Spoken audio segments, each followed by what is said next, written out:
चौदहीं का चाँद हो या आफताब हो, जो भी हो तुम खुदा की कसम लाजवाब हो। चौदहीं का चाँद हो।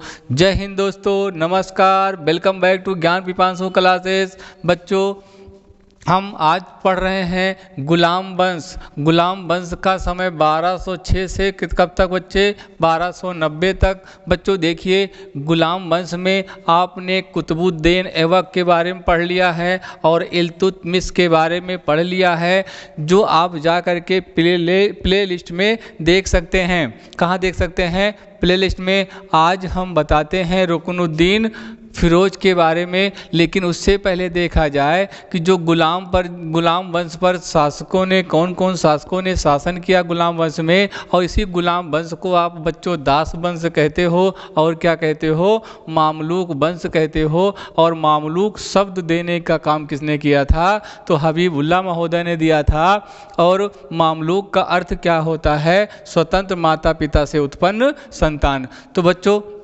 देखिए, कुतुबुद्दीन ऐबक का समय कब से कब तक है? 1206 से 1210 ईस्वी तक। फिर शासक बनता है इल्तुतमिश 1210 से 1236। इसके बाद रुकनुद्दीन फिरोज आते हैं 1236 से 1236, मतलब कुछ समय तक रहते हैं। फिर रजिया सुल्तान आते हैं। कौन आती बेटा? रजिया सुल्तान आते हैं। रजिया सुल्तान आते हैं और रजिया सुल्तान आते हैं 1236 से 1240 ईस्वी तक आते हैं। और 1240 से 1242 तक बहराम शाह आते हैं। अलाउद्दीन मसूद शाह आते हैं। ऐसे चलते चलते कहा जाता है अंतिम शासक जो होता है गुलाम वंश का, वो कौन होता है? कैमूर्स, या कहीं कहीं आपको क्यूमर्स लिखा हुआ मिलेगा। बच्चों हम बात करते हैं किसकी?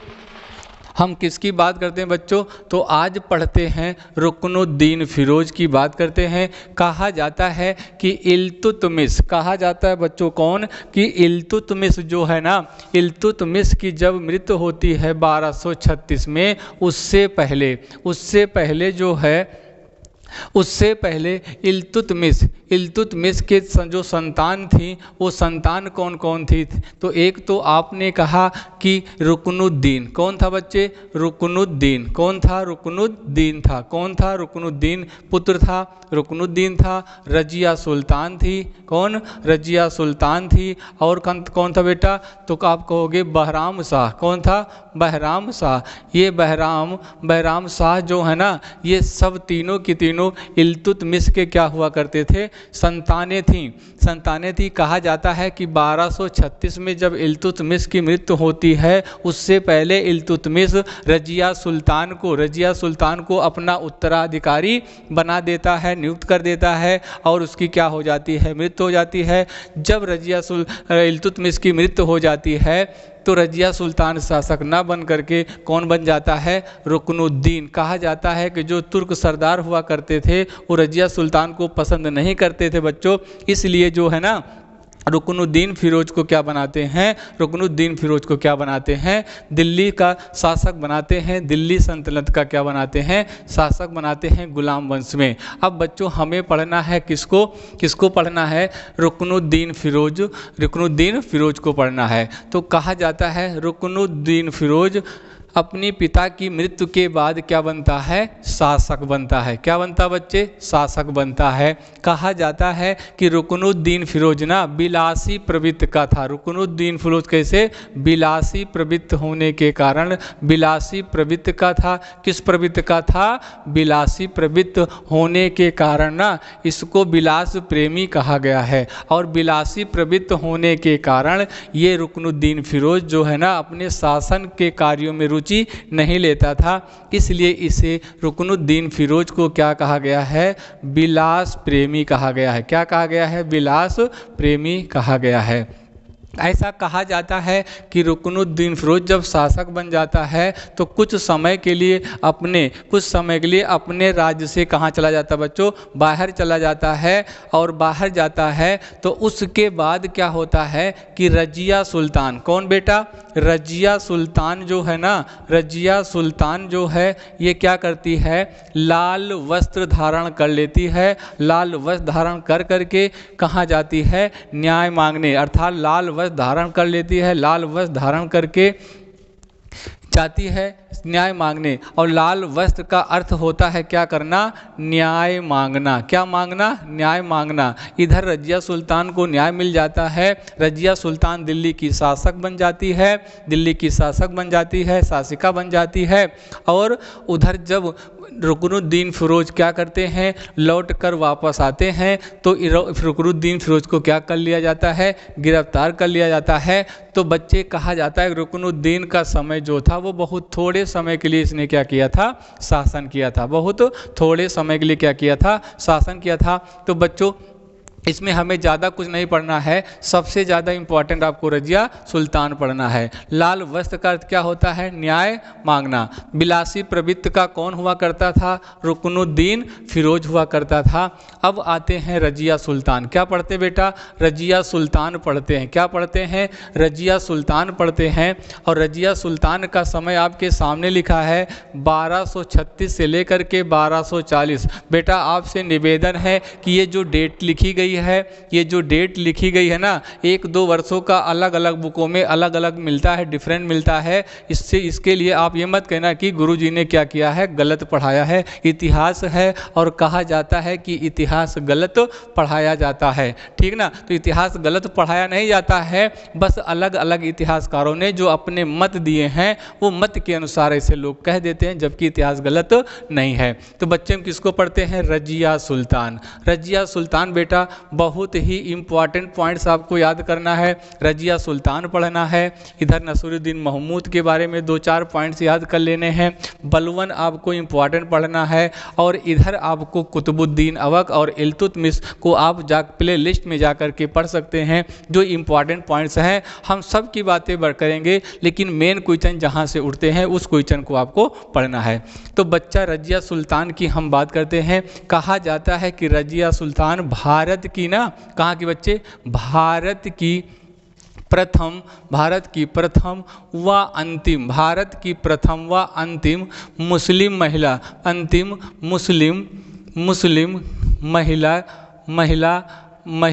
क्या बनती है, महिला शासिका बनती है। क्या बनती है, शासिका बनी। क्या बनी थी, महिला शासिका। तो बच्चे भारत की प्रथम मुस्लिम शासिका कौन बनी थी, भारत की प्रथम महिला मुस्लिम शासिका कौन बनी थी, तो बेटा कहोगे रजिया सुल्तान। किसको कहोगे, रजिया सुल्तान। ये रजिया सुल्तान है ना, कहा जाता है कि रजिया सुल्तान अपने शासन काल में ना, रजिया सुल्तान अपने शासन काल में, रजिया सुल्तान के जो शासन काल था ना, रजिया सुल्तान के शासन काल में इसके 2 सेनापति हुआ करते थे। तो एक था आपका अल्तुनिया, क्या था, अल्तुनिया था। क्या था बेटा, अल्तुनिया। और दूसरा होता है कौन सा, कुवाचा। कौन होता है, कुवाचा। कौन होता है, अल्तुनिया होता है और कौन होता है, कुवाचा होता है। कुवाचा नहीं होता बेटे, सॉरी माफ़ कीजिएगा, याकूत होता है। कौन होता है, याकूत होता है। कौन होता है, याकूत। तो अल्तुनिया होता है और याकूत होते हैं। तो कहा जाता है कि याकूत जो था बच्चे ना, ये गैर तुर्क था। क्या था, गैर तुर्क था। और ये याकूत गैर तुर्क था और अल्तुनिया क्या था, एक तुर्क जाति का था। यहाँ से देखा जाए तो थोड़ी सी कहानी इंटरेस्टिंग हो जाती है और मज़ा आता है बच्चों, आपको बहुत अच्छा लगेगा। ऐसा कहा जाता है कि रजिया सुल्तान बेटा अल्तुनिया से बहुत प्यार करती थी, बेहद मोहब्बत करती थी। और याकूत जो है ना, वो रजिया सुल्तान से क्या करता था, प्यार करता था। बच्चे यहाँ से देखा जाए तो रजिया सुल्तान की तरफ से जो है याकूत के लिए क्या था, इनकमिंग हुआ करती थी। और यहाँ पर याकूत की ओर से रजिया के लिए, बट रजिया सुल्तान को ये नहीं पता कि याकूत मेरे से मोहब्बत करता है। ये अलग अलग कहानियाँ हैं, अलग अलग टीचर अपनी अपनी बातें बताते हैं। और याकूत को रजिया सुल्तान क्या बनाती है? आमिर क्या बनाती है? आमिर ए आखुर, आमिर ए आखुर, आखुर, आमिर ए आखुर का, आखुर का क्या देती है? पद देती है। और आमिर ए आखुर का अर्थ होता है बच्चों ना घोड़ों का सरदार। क्या बताया था? क्या बना दिया? अपने घोड़ों का क्या बना दिया? सरदार बना दिया। क्या बना दिया? सरदार। और इधर रजिया सुल्तान अल्तुनिया को कहाँ? पंजाब। कहाँ बच्चे? पंजाब। पंजाब में कहाँ पर? भटिंडा। कहाँ पर? भटिंडा। भटिंडा में क्या कर देती है? भेज देती है वहाँ का साम्राज्य देखने के लिए या शासन करने के लिए, इसका सेनापति देखभाल करने के लिए। और समय बीतता जाता है। कुछ समय बाद कहा जाता है कि अल्तुनिया जो है ना, रजिया सुल्तान जो है अल्तुनिया के पास पहुंच जाती है। यहाँ बच्चों आपको एक तरफा प्यार देखने को मिलेगा, एक तरफा प्यार देखने को मिलेगा। भटिंडा चली जाती है और भटिंडा जाती है तो अल्तुनिया से कहती है कि अल्तुनिया जी मैं आपसे शादी करना चाहती हूँ। और अल्तुनिया क्या कर देता है? मना कर देता है। अल्तुनिया क्या कर देता है? मना कर देता है। लेकिन बार बार जब रजिया सुल्तान इस पर प्रेस डालती है, बातें करती है, मैं आपसे शादी करता हूँ, बेहद मोहब्बत करती हूँ, तो अल्तुनिया शादी कर लेता है। और शादी हो जाती है। तो शादी हो जाती है तो ये दोनों क्या करते हैं? इधर बहराम शाह होता है, बहराम शाह और याकूत। बहराम शाह को पता चलता है कि मेरी बहन रजिया सुल्तान अल्तुनिया से क्या कर लेती है? शादी। और बहराम शाह जो होते हैं वो याकूत से ये सब बातें बताते हैं। किससे बताते हैं? तो याकूत जल जाता है। तो याकूत मन में क्या कहता है? रजिया सुल्तान के प्रति क्या कहता है? मैंने तुझे चाहा, तूने चाहा किसी और को। क्या कहता बेटा? मैंने तुझे चाहा, तूने चाहा किसी और को।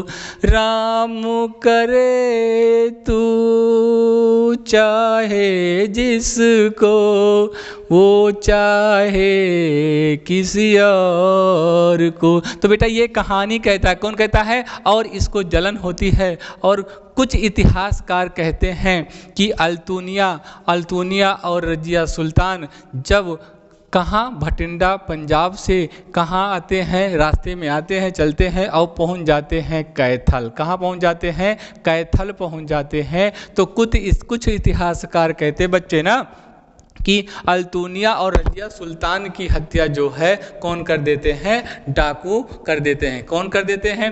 डाकू कर देते हैं। डाकुओं द्वारा हत्या कर दी जाती है। और कुछ इतिहासकार कहते हैं कि बहराम शाह और याकूत मिलकर के रजिया सुल्तान की क्या कर देते हैं? हत्या कर देते हैं। और बच्चों तो 1240 में ना, 1240 में किसकी हत्या हो जाती है?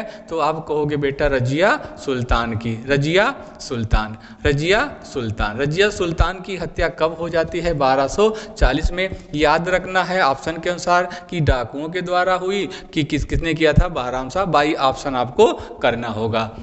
अब बच्चे इधर रजिया सुल्तान आते हैं। रजिया सुल्तान की मृत्यु हो जाती है तो उसका भाई बहराम शाह क्या बनता है? शासक बनता है। उसका भाई क्या बनता है? बहराम शाह बनता है। तो बहराम शाह शासक बनता है बच्चों। कौन बनता है? बहराम शाह शासक बनता है। बहराम शाह शासक बनता है। और कहा जाता है कि रजिया सुल्तान के पास जब बहराम शाह शासक बनता है, कब? 1240 ईस्वी में। तो दिल्ली के तुर्क सरदार आते हैं।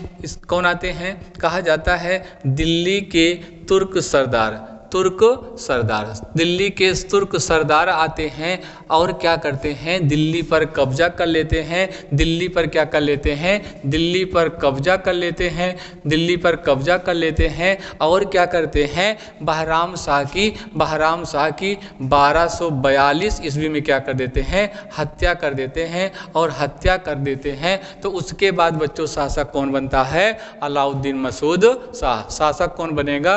अलाउद्दीन मसूद शाह। बच्चों तो बच्चों क्या करना है, अब देखिए बहराम शाह की क्यों हत्या कर देते हैं, तुर्क सरदार होते हैं और दिल्ली पर कब्जा कर लेते हैं। तो 1242 में बहराम शाह की हत्या होती है। अब शासक कौन बनेगा, अब शासक बच्चे बनेगा अलाउद्दीन मसूद शाह।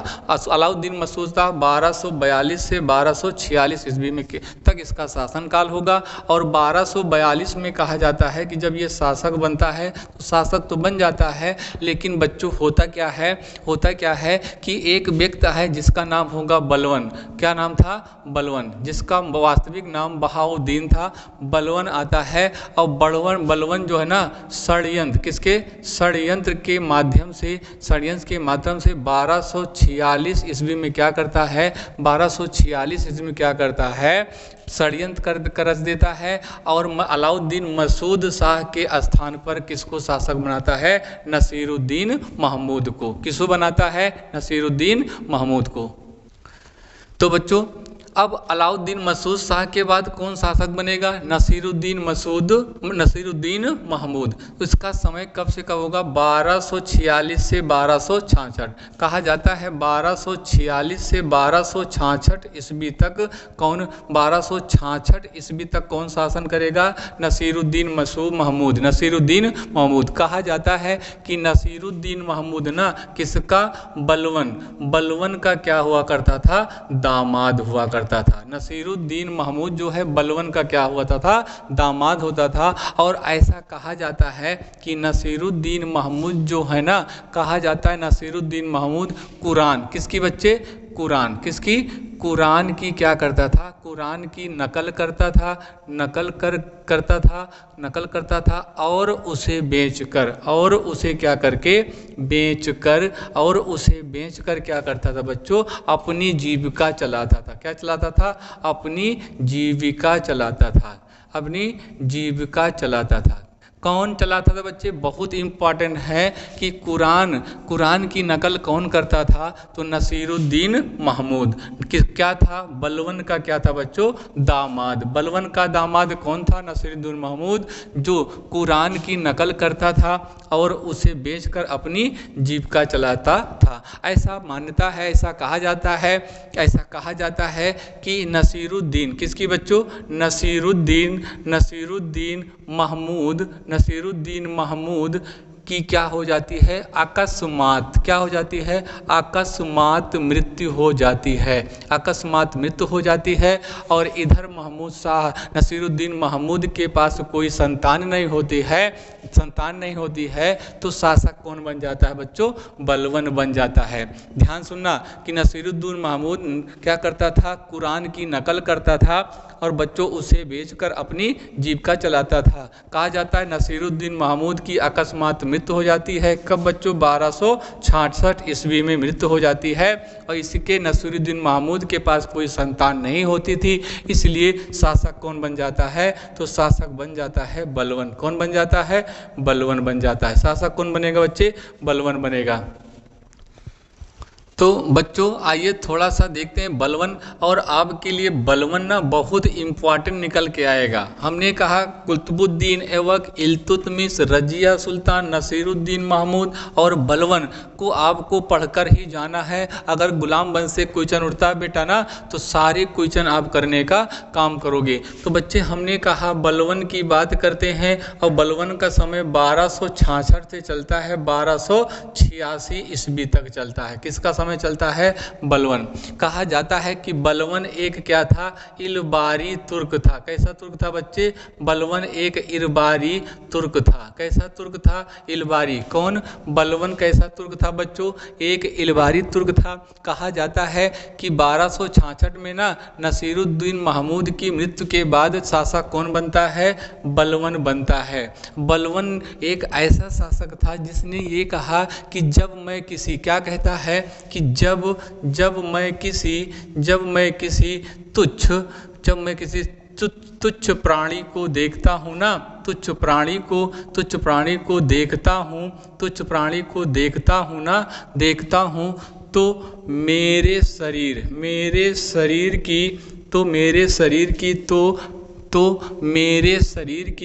तो मेरे शरीर की प्रत्येक नाड़ी क्या कर रही होती है, प्रत्येक नाड़ी क्या हो जाती है, उत्तेजित हो जाती है। क्या हो जाती है, उत्तेजित हो जाती है। बच्चे ये कथन किसका है, ये कथन किसका है, तो कहोगे गुरुजी बलवन का। किसका है, बलवन का। कहा जाता है बलवन के शासन काल में, बहुत इंपॉर्टेंट बलवन बेटा ना, आप पूरा इंपॉर्टेंट पढ़ लेना, पूरा का पूरा ना। कहा जाता है कि बलवन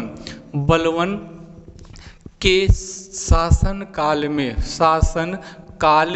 बलवन के शासन काल में बंगाल की राजधानी, बहुत इंपॉर्टेंट बेटा है, बंगाल की राजधानी क्या हुआ करती थी, लखनऊती। क्या हुआ करती थी, लखनऊती हुआ करती थी। बलवन के शासन काल में बंगाल की राजधानी क्या हुआ करती थी बेटा, लखनऊती हुआ करती थी। क्या हुआ करती थी, लखनऊती हुआ करती थी। सबसे मेन पॉइंट इम्पॉर्टेंट में है कि जब बलवन क्या कहता है, जब मैं किसी तुच्छ प्राणी को देखता हूँ तो मेरे शरीर की प्रत्येक नाड़ी क्या हो जाती है, उत्तेजित हो जाती है। बलवन के शासन काल में बंगाल की राजधानी क्या थी, लखनऊती। और इसी लखनऊती को ना विद्रोही नगर भी कहा जाता था। क्या कहा जाता था, लखनऊती को विद्रोही नगर के नाम से भी जाना जाता है।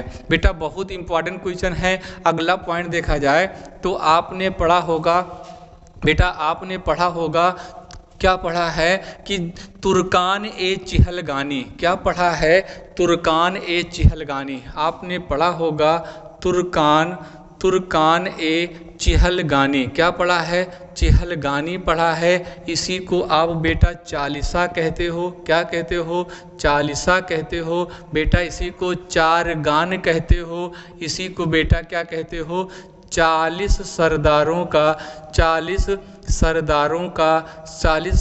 का संगठन कहते हो। संगठन, 40 सरदारों का संगठन। कहा जाता है कि इसको लागू करने वाला शासक कौन हुआ करता था, तो बेटा इल्तुतमिश था। कौन था, इल्तुतमिश था। कौन था मेरे लाल, इल्तुतमिश था। तो तुर्कान ए चिहलगानी, उसी को आप चालीसा कहते हो, उसी को चारगान कहते हो, उसी को क्या कहते हो, 40 सरदारों का संगठन। किसने स्थापित किया था, तो आप कहोगे गुरुजी इल्तुतमिश ने। और बलवन आता है 1266 से 1286 के बीच में। क्या करता है, इस पद को क्या कर देता है, इस पद को क्या कर देता है, समाप्त। अब समाप्त कौन करता है, तो कहोगे गुरुजी बलवन कर देता है। बेटा बहुत इंपॉर्टेंट पॉइंट्स है, बहुत इंपॉर्टेंट है। हमने कहा बलवन आपको पढ़कर ही जाना होगा। समझ में आया है, नहीं, चलो ठीक है, अच्छा है। अब देखिए आगे की बात करते हैं कि बलवन जो है ना, बलवन में फारसी परंपरा, किस परंपरा, फारसी परंपरा पर क्या करता है, फारसी परंपरा पर नौरोज त्योहार, बहुत इंपॉर्टेंट बेटा, नौरोज त्योहार प्रारंभ करता है। क्या प्रारंभ करता है, त्योहार प्रारंभ करता है, प्रारंभ करवाता है या करता है। क्या करता है बेटे, नौरोज त्योहार कौन प्रारंभ करवाया था, तो किसने करवाया था, बलवन ने। नौरोज त्योहार किसने प्रारंभ करवाया, बलवन ने। कहा जाता है नौरोज त्योहार किस परंपरा पर आधारित है, तो बेटा फारसी परंपरा आपको याद रखना है। नौरोज त्योहार बलवन आपको याद रखना है। फिर अगला क्वेश्चन आता है कि बलवन कैसा शासक हुआ करता था। बलवन एक क्रूर शासक कहा गया है। बलवन को एक क्रूर शासक कहा गया, शासक था। बलवन कैसा शासक था, एक क्रूर शासक था। अर्थात क्रूर शासक होने के कारण इसका मतलब इसको क्रूर शासक क्यों कहा गया, क्योंकि बेटा बलवन ने ना लौह और रक्त की नीति अपनाई थी। लौह और रक्त की क्या अपनाई थी, नीति अपनाई थी। क्या अपनाई थी, लौह और रक्त किसने अपनाई थी, बलवन। इसका मतलब क्या होता है बच्चे कि यदि बलवन का कोई विरोधी होता था, ये लव और रक्त को न मानने वाला कोई विरोध करता था, तो कहा जाता है कि बलवन उसकी हत्या करवा देता है, बलवन उसकी हत्या करवा देता था और उसकी पत्नी और किसको बच्चे, उसके बच्चों को क्या बना लिया करता था, दास बना लिया करता था, या क्या बना लिया करता था, गुलाम बनाया करता था। कौन? बलवन। लौह और रक्त नीति। अब बच्चे थोड़ा सा और हम आपको आगे बताएंगे बलवन के सारे पॉइंट्स बेटा। अब आपको सब इम्पॉर्टेंट लग रहे होंगे, वास्तव में बलवन ही था। आगे की हम चर्चा करते हैं थोड़ा सा देखें तो क्या है बलवन की बात। जो बलवन बेटा, बलवन कैसा तुर्क था, इलबारी तुर्क था। और बलवन ने क्या किया, देखो नवरोज़ त्यौहार को अपनाता है, लौ और रक्त नीति अपनाता है। और क्या कहा जाता है कि बलवन ना जब इसका कोई विरोध करता था तो उसकी हत्या करवा दिया करता था और उसकी पत्नी और बच्चों को क्या बना लिया करता था, दास बना लिया करता था। तो बलवन कैसा तुर्क था, इलबारी। कहा जाता है बलवन का वास्तविक नाम जो हुआ करता था, बलवन का वास्तविक नाम जो था मेरे लाल क्या था, वेरी गुड, क्या था, बहाउद्दीन। क्या नाम था, बहाउद्दीन। बलवन का वास्तविक नाम क्या था, बहाउद्दीन। कहा जाता है कि बलवन जब अपना क्या करवाता, बलवन जब अपना क्या करवाता है, अपना राज्याभिषेक करवाता है। क्या करवाता है, राज्याभिषेक करवाता है। तो वो किस नाम से करवाता है, कहा जाता है बलवन का वास्तविक नाम क्या था बच्चे, बहाउद्दीन। बहुत अच्छा। और जब बलवन अपना क्या करवाता है, राज्य अभिषेक करवाता है, तो वो गयासुद्दीन किस नाम से करवाता है, गयासुद्दीन। किस नाम से करवाता है, गयासुद्दीन बलवन के नाम से अपना क्या करवाता है, राज्य अभिषेक करवाता है।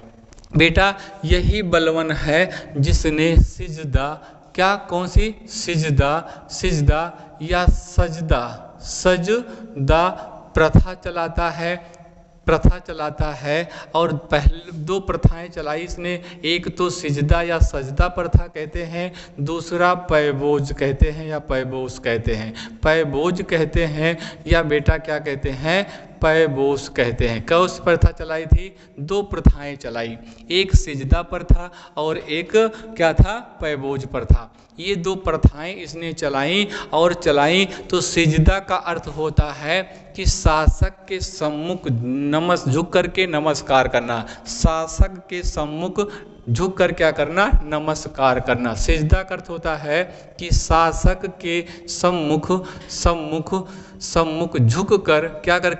झुक कर क्या करना बेटा, नमस्कार करना। क्या करना, नमस्कार करना, ठीक है ना। और पैबोज का अर्थ होता था कि लेटकर शासक के पैरों को चूमना, शासक के पैरों को क्या करना, चूमना। ऐसा जो नहीं करता था तो ये लौह और रक्त नीति के माध्यम से उस व्यक्ति की क्या करवा दिया करता था, हत्या करवा दिया करता था। उसकी पत्नी और प्लस बच्चों को अपना क्या बना लिया करता था, दास या क्या बना लिया करता था, गुलाम बनाया करता था। आशा करता हूँ बच्चों आपको मेरा वीडियो बहुत अच्छा लग रहा है। अभी अच्छा लग रहा है तो आप एक काम करिए, इसको लाइक शेयर और कमेंट जरूर करिए। लाइक आप लोग नहीं करते हो, कमेंट नहीं करते हो, वीडियो का पूरा मज़ा ले लेते हो, तो ये गलत बात है। हम बच्चे आपके लिए मेहनत करते हैं और आपको केवल ज़रा से उंगली उठा करके कर देना है। अगर नहीं करते हो तो आप एक काम करो, कम से कम आप वीडियो अच्छे से देखो, है ना। और देखते हो तो थोड़ा सा मेहनत कर लो बेटा, केवल एक सेंस लगाओ कि केवल गुरुजी के वीडियो को सब्सक्राइब कर लेना है और लाइक कर लेना है बेटा। अब देखिए आगे की बात हम थोड़ा करते हैं बलवन की। तो कहा जाता है कि बलवन के दरबार में ना, बलवन के दरबारी कवि की बात करते हैं, बलवन के दरबारी कवि की हम बात करते हैं तो दो कवि का नाम आपको ध्यान रखना है। एक कवि आते हैं अमीर खुसरो। क्या आते बच्चे? अमीर खुसरो। एक कवि आते हैं अमीर खुसरो होते हैं और दूसरे कवि होते हैं अमीर हसन। क्या नाम था बेटा? अमीर हसन। याद कर लेना, ये दो कवि हुआ करते थे। तो अब भाई देखो, यहाँ तो अमीर हसन तो इम्पोर्टेंट नहीं है, लेकिन आपके जो है अमीर खुसरो जो है बहुत इम्पोर्टेंट है। अमीर खुसरो को बेटा देखो क्या किन किन नामों से आप जानते हो। एक तो कहते हो तोता ए हिंद कहते हो। क्या कहते हो? तोता ए हिंद कहते हो। दूसरा क्या है बेटा? इन्हीं को तूतिए हिंद कहते हैं। क्या कहते हैं? तूतिए हिंद कहते हैं। और बेटा अमीर खुसरो को ही ना, अमीर खुसरो को ही भारत का क्या कहा जाता है? भारत का तोता कहा जाता है। भारत का तोता। तो बेटा देखो, अब बलवन के दरबारी कवि कौन थे? अमीर खुसरो थे। इसको तोता ए हिंद, तूतिए हिंद और भारत का तोता कहा जाता है। बेटा अमीर खुसरो हैं। अमीर खुसरो ने ना तबला, अमीर खुसरो ने तबला और किसका बेटा? और किसका बेटा? तबला और सितार, तबला और सितार की क्या की थी? खोज की थी। सारे क्वेश्चन यहाँ अमीर खुसरो से संबंधित हैं। आपसे पूछे कि अमीर खुसरो जो हैं वो किसके दरबारी कवि हुआ करते थे, तो बेटा अमीर खुसरो तो कई शासकों के शासनकाल में काम किए हैं, लेकिन ऑप्शन के अनुसार आप क्या बताओगे? बलवन बताओगे। अब इधर यहाँ आते हैं, इधर यहाँ आते हैं अमीर हसन आते हैं। बेटा अब देखो, यही बलवन है। कहा जाता है कि 1286 ईस्वी में ना, 1286 ईस्वी में बलवन, 1286 ईस्वी में 80 वर्ष की आयु में, कितने वर्ष? 80 वर्ष की आयु में ना, 80 वर्ष की आयु में बच्चों किसकी? बलवन की। किसकी बच्चों? बलवन की क्या हो जाती है? आयु में बलवन की, किसकी? बलवन की क्या हो जाती है? मृत्यु हो जाती है। और इसके जब बलवन की मृत्यु हो जाती है 1286 में, तो बच्चे शासक कौन बनेगा? कैमूर्स या क्यूमर्स शासक बनेगा 1286। आइए बच्चों, थोड़ा सा और बचा हुआ है। आज आपको हम गुलाम वंश के सभी शासकों को पढ़ा देने का काम करते हैं और आपको वीडियो बहुत अच्छा लगेगा। आपसे निवेदन है कि आप लोग वीडियो को लाइक, शेयर और कमेंट जरूर करें। तो बच्चों हम किसको पढ़ेंगे? कैमूर्स पढ़ेंगे। क्या पढ़ेंगे?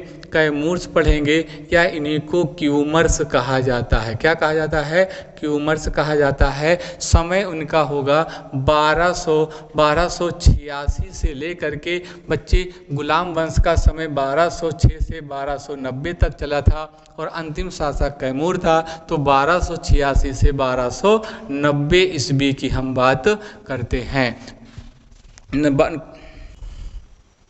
बेटा अब बलवन के बाद शासक बनेगा कौन? कैमूर्स या क्यूमर्स, जिसको हम शमसुद्दीन के नाम से भी जानते हैं। शमसुद्दीन किस नाम से जानते हैं? शमसुद्दीन। आप कह सकते हो शमसुद्दीन कैमूर्स कह सकते हो या शमसुद्दीन क्यूमर्स कह सकते हो। शासन कब हुआ? 1286 से 1290 ईस्वी, 1286 से 1290 ईस्वी में। अब कहा जाता है कि शमसुद्दीन क्यूमर्स ना 17 या 18 वर्ष की आयु में क्या बन जाता है? शासक बन जाता है। आयु कम होने के कारण फिरोज शाह खिलजी, कौन आता है? फिरोज शाह खिलजी आता है। कौन आता है? फिरोज शाह खिलजी आता है। कौन आता है? फिरोज शाह खिलजी आता है और इसको पराजित कर देता है, इसकी हत्या करवा देता है और दिल्ली सल्तनत पर एक नए राजवंश खिलजी वंश की क्या कर देता है? खिलजी वंश की क्या करता है बेटा?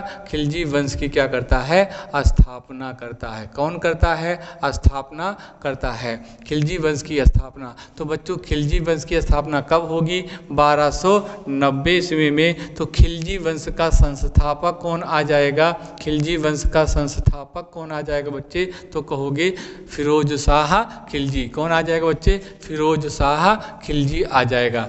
तो खिलजी वंश का संस्थापक कौन मिलेगा? फिरोज शाह खिलजी। अब बच्चे देखो, जैसे हमने कहा कि आपको बेटा ना इन सब में से किसको किसको पढ़ना है, तो एक तो कुतुबुद्दीन ऐबक हैं, इल्तुतमिश हैं, रजिया सुल्तान है, नसरुद्दीन महमूद हैं और बलबन है। कम से कम 5 शासक को आप अच्छे से पढ़ लेना। आप 5 शासकों को पढ़ लेना तो बहुत ही अच्छा लगेगा। अच्छा बच्चे बताओ, ये बताओ नवरोज़ त्यौहार कौन स्टार्ट करता है? तो आप कहोगे गुरुजी बलबन। सिजदा प्रथा कौन चलाता है? बलबन। तुर्कान चिहलगानी कौन चलाता है? इल्तुतमिश चलाता है। कौन चलाता है? इल्तुतमिश चलाता है। 40 सरदारों का संगठन कौन करता है? इल्तुतमिश। चालीसा का निर्माण कौन करता है? इल्तुतमिश। लेकिन इसी चालीसा को, इसी तुर्कान चिहलगानी को, इसी चारगान को, इसी चालीसा को, या कह दिया जाए 40 सरदारों के संगठन को समाप्त कौन करता है बेटा? बलबन करता है। सिजदा प्रथा बहुत इंपॉर्टेंट है। नवरोज़ त्योहार बहुत इंपॉर्टेंट है। अमीर खुसरो, बेटा बताओ कि तोता ए हिंद किसे कहा जाता है? तोता ए हिंद किसे कहा जाता है? तोता ए हिंद किसे कहा जाता है? बहुत अच्छा, किसको कहते हो? अमीर खुसरो को कहते हो। किसे कहते हो? अमीर खुसरो को। अमीर खुसरो को कहते हो। किसको कहते हो? अमीर खुसरो को। इन्हीं को भारत का तोता कहते हो। क्या कहते हो? भारत का तोता। अच्छा बताओ बेटा, भारत की प्रथम महिला मुस्लिम शासिका कौन थी? वेरी गुड, कौन? रजिया सुल्तान। कौन थी? रजिया सुल्तान। अच्छा बच्चे बताओ, रजिया सुल्तान, रजिया सुल्तान जो थी ना, ये किसकी पुत्री हुआ करती थी? इसको आप कमेंट में ज़रूर बताना कि रजिया सुल्तान किसकी पुत्री थी। कहा जाता है कि रजिया सुल्तान, अच्छा रजिया सुल्तान जो थी ना, वो रजिया सुल्तान जो थी ये पुरुषों की तरह, किसकी तरह?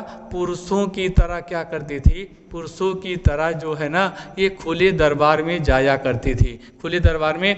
बेटा ये बताना कि ये पुरुषों की तरह दरबार में जाती है, इन 2 क्वेश्चनों का जवाब आपको देना है। एक तो रजिया सुल्तान किसकी पुत्री थी और रजिया सुल्तान किसकी पत्नी बनी, और रजिया सुल्तान जब पुरुषों की तरह जाती थी तो क्या क्या पहन कर जाती थी? ये क्या क्या पहन कर दरबार में जाती थी? इन बातों का कमेंट आप कहाँ करना? कमेंट बॉक्स में करना। और बेटा कुतुबुद्दीन ऐबक और इल्तुतमिश का अगर आपको वीडियो देखना है तो वो आपको प्ले लिस्ट में मिल जाएगा। बहुत बहुत धन्यवाद वीडियो देखने के लिए।